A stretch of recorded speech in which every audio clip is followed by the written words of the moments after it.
Video में मैं बात करूंगी अगर आपके शोल्डर के इस हिस्से में यानी फ्रंट ऑफ द आर्म में आपको पेन होता है, इट्स मीन बाइसेप टेंडनाइटिस का इशू है।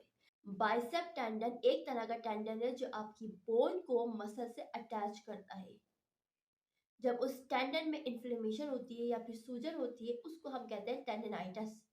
ये स्टार्ट होता है हमारे शोल्डर से और इसकी एंडिंग होती है हमारे एल्बो पर। दरमियान में दो तरह के टेंडन आते हैं जिसको हम लॉन्ग हेड कहते हैं और दूसरा शॉर्ट हेड कहते हैं। और बाइसेप का जो शॉर्ट हेड मसल है वो स्टार्ट होता है हमारे स्कैपुला की कोराकॉइड प्रोसेस से और एंड होता है एल्बो पर।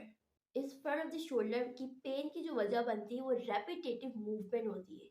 यानी अगर आप स्विमर हैं या फिर आपकी एक्टिविटी इस तरह की है, किचन में खड़े होकर बार बार कबोर्ड्स खोलना या फिर ऐसी एक्टिविटी करना जिसकी वजह से वो रेपिटेटिव मूवमेंट हो रही है, जिससे आपका ये मसल्स पहले वीक होगा, फिर वीकनेस के बाद इसमें सूजन आएगी। बाइसेप टेंडनाइटिस किसी को होता है तो उसके 3 स्टेजेस होते हैं। अर्ली स्टेज में इन्फ्लेम होगा, पेन होगा, सूजन आएगी।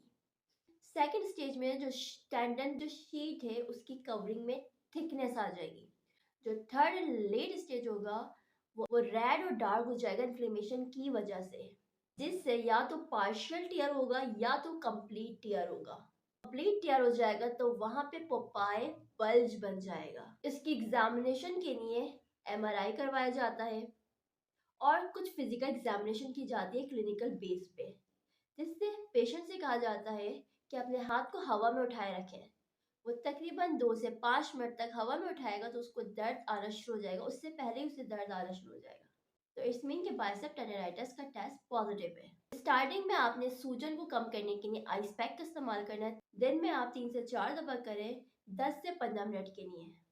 सेकंड, आपने रेस्ट करना है, यानी कि जिस हाथ में आपको बाइसेप टेंडनाइटिस हुआ है उसको आपने रेपिटेटिव मूवमेंट या फिर वो एक्टिविटी जिससे आपको पेन होता है उसको नहीं करना है। इसको थर्ड, आपने रेंज ऑफ मोशन एक्सरसाइज करनी है, साथ में स्ट्रेंथनिंग करनी है, ताकि बाइसेप मसल्स जब स्ट्रेंथनिंग होगी, जब इसमें ताकत होगी तो तकलीफ आपको दोबारा नहीं होगी। इसलिए आपने प्रॉपर फिजियोथेरेपिस्ट से फिजियोथेरेपी करवानी है ताकि इस प्रॉब्लम से आपको छुटकारा मिले।